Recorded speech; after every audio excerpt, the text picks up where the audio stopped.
my trust is without borders. Let me walk upon the waters wherever you would call me. Take me deeper than my feet could ever wander, and my faith will be made stronger in the presence of my Savior. Spirit, lead me where my trust is without borders. Let me walk upon the waters wherever you would call me. I don't know if y'all feel that, but man, that spirit, that song is so powerful, so powerful. That spirit lead me where my faith, my trust is without borders. There's no borders, no restrictions to my trust. You know, let me walk upon the water and my faith will become stronger. Like it's wherever you called me. You know what I mean? That's like a bold, very bold song. And then that angelic voice that goes with it is just amazing, amazing, amazing, amazing. So anyway, that's just a little, I like to sit here sometime and just like listen to that, just to like put me in that state. You know what I mean? It just puts me in that state. Just, I can't really explain it. It's more of a feeling type of a thing. But anywho, I want to read from Isaiah 55 verse 11, and I want to talk about the power of our thoughts. And again, you know how I do. I'm going to go to science. So if you don't like science, you could turn the video off at this point, because I'm going to bring science to the aid. Science is the aiding and abetting. Science aids and abets. Okay, so shall my word be that goeth forth out of my mouth. This is Isaiah 55:11. So shall my word be that goeth forth out of my mouth. It shall not return unto me void, but it shall accomplish that which I please, and it shall prosper in the thing whereto I sent it. All right, I'm gonna read another verse from Romans 4:17, and this is very small. Calling those things that be not as though they are. So we have two verses here where God is showing you that he commands things to be, that he allows things to come into existence, as opposed to doing, he's allowing. Now, what I'm about to tell y'all is going to sound completely counterintuitive, counterproductive, and a contrarian perspective in terms of how we have been conditioned, programmed, and are taught. So listen to this. You and I are primates, Homo sapiens. We are classified as belonging to the animal kingdom, but we are human beings. But we've been taught to be human doing. Being, B-E-I-N-G. Doing, D-O-I-N-G. Both have the ing participles.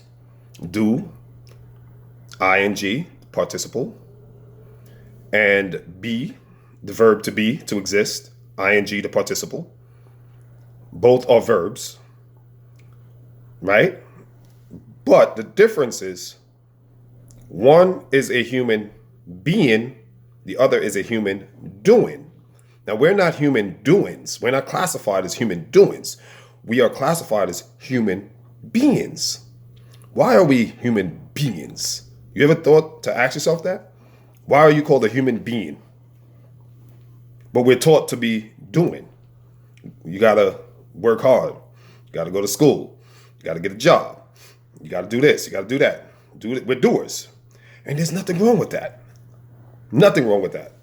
I'm a doer. I believe in doing. But being takes preeminence over doing. See, I'm about to speak to y'all fifth dimensional, sixth dimensional, seventh dimensional style. We're going to get out of this space-time continuum, four-dimensional thinking. We playing chess, not checkers here, folks. Human being. Being means to exist. The verb to be, right? You have am, is, were, be. These are all variations of the verb to be, to exist. If you want to be a millionaire, first thing you're going to do is work hard.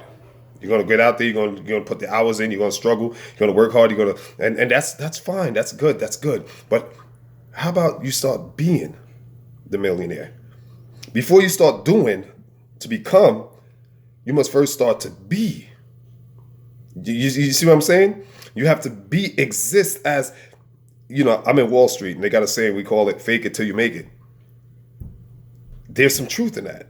Be what you conceptualize. You have the concept in your idea, you have a concept, the ideology in your mind. Start to be that thing before you start doing. Start being, start acting, walking, thinking. In other words, you might have to do 12-hour shifts, 13, 10, whatever hours you want to do, that's up to you. But before you start doing the hours, start constructing, start engineering, start manufacturing the mindset of that which you desire to be. Because you are a human being, not a human doing. So start being what you intend to do. Many of us do what we want to be. All I'm saying is switch it around, rearrange, start being.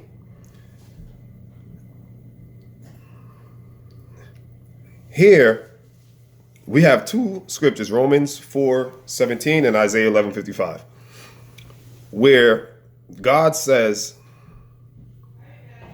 his words, I'm just going to paraphrase, I just read it for you guys. His words going to go out, they're going to accomplish the things that he sent them forth to do, and they will not return to him void. Then in Romans, Paul says, he called those things that be not as though they are. Words are precipitated by thoughts, right? Your words are precipitated by thoughts. Thoughts precede your words. Before you speak, you have to formulate a thought. But here is something that we weren't taught in pre-K, elementary, high school, or college. I don't know, maybe you were, I wasn't. Your thoughts are creative entities. Let me state that again. Thoughts are creative entities. That's why if you go up to Isaiah chapter 8, chapter 55, verse 8, it says, for my thoughts are not your thoughts. Let's just stop right there. God is saying to the people, my thoughts are not your thoughts. Then he continues, the words that I send out, they're going to accomplish the things that I send them out to accomplish. They're not going to be void. They're not going to return to me void. So what that's telling me, folks, telling us, is that our thoughts, again, precipitate our words. And if our thoughts precede our words, then our words are a consequence of our thoughts. Thoughts are creative entities. Thoughts are creative entities. Hence, words, which is the offspring or posterity of a thought, must in itself be a creative entity. Therefore, you and I are equal partners or co-creators of our reality. Y'all don't want me to start preaching up in here. I'm in my house by my damn self, but we're about to get some church going. I'm going to say that again. Your words are precipitated by thoughts. Thoughts precede your words. Thoughts are creative entities. Therefore, words being the offspring or posterity of thoughts are in themselves creative. Therefore, you, the source of the thought, right? You are a source thought generator. Therefore, you are a co-creator of your reality by means of your thoughts, which precipitate your words. So be careful with your words. Y'all don't want to start me up in here. I'm telling you, don't get me started. We're about to take them to church. Don't get me started. The reason why thoughts are creative entities, making you a co-creator of your physical world, is because I mentioned in previous videos, the universe exists. I'm gonna say this again because this cannot be lost on us. Far be it from me to let this wisdom be lost upon your psyche. We're not going to do that. The universe exists as an infinite cloud of probabilities and or possibilities or permutations. Permutations are a number of ways in which a outcome can be arranged. It's a number of ways in which arrangements can be changed. So you have arrangements, permutations. Again, it's the number of arrangements, number of ways in which something can be rearranged, changed, transmuted, etc. The universe exists as a cloud, as a haze, shrouded.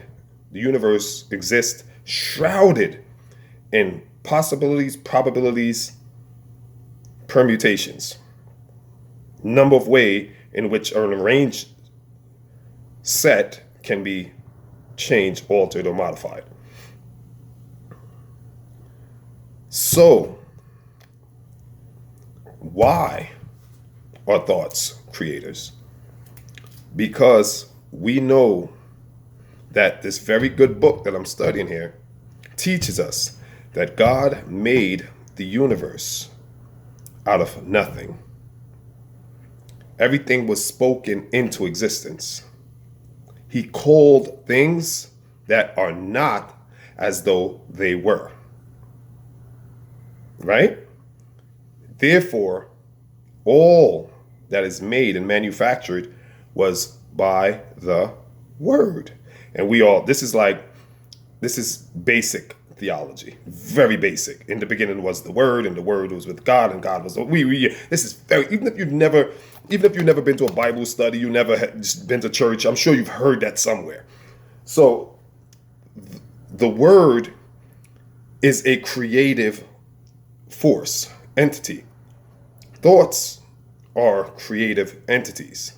Thoughts, words, thoughts, synonymous. They go together hand in hand.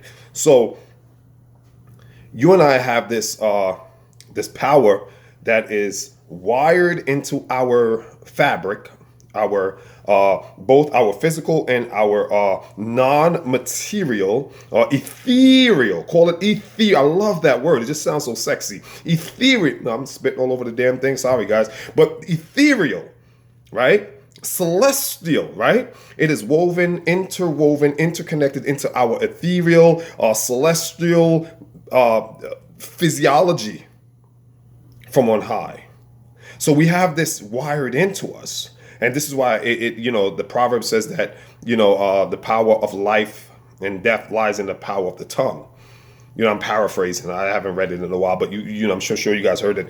If you're not, Proverbs says that the power of life and death lies in the tongue. So your tongue can be used in either ways, to speak life or to speak death into someone or into yourself.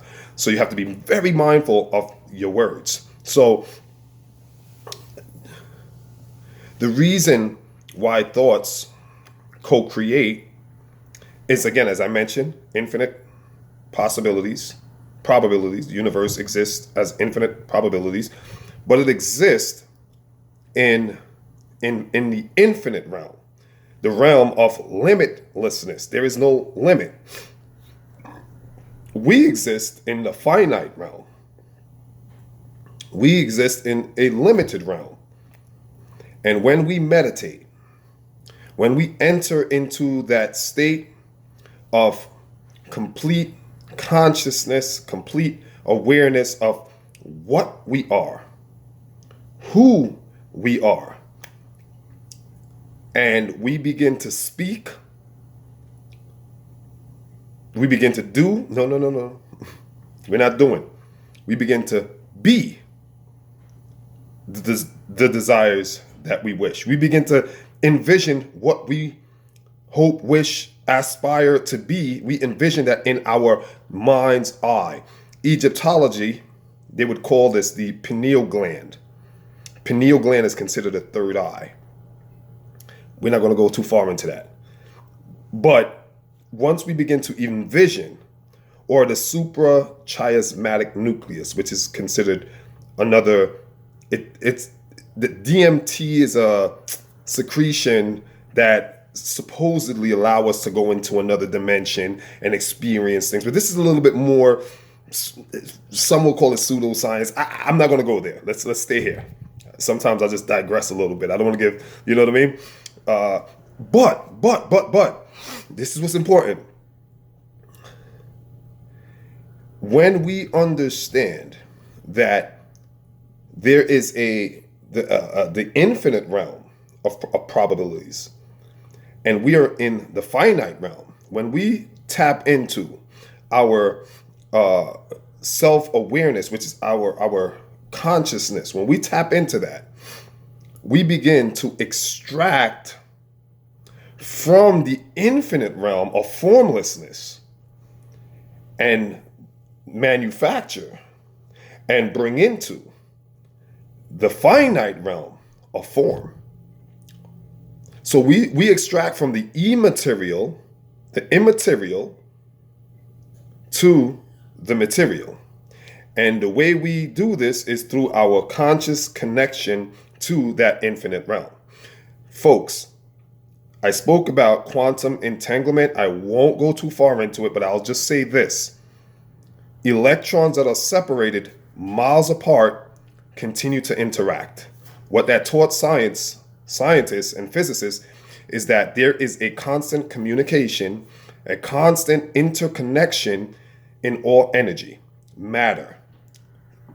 And therefore, you and I, in finite physical form, still have our connection, our communication, our constant connect to the infinite formless dimension or infinite formless realm, should we be still and go into the silence and extract from the finite, from the infinite, to the finite, from the formless to the form, from the immaterial to the material, from the non-physical to the physical.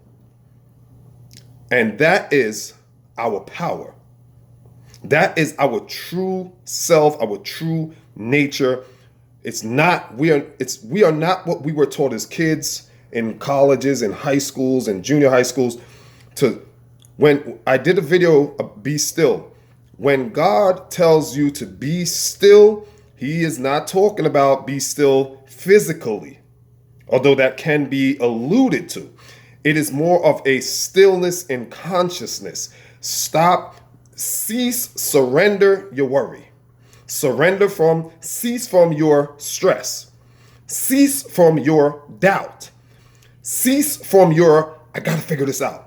Cease from your frantic and chaotic behaviors.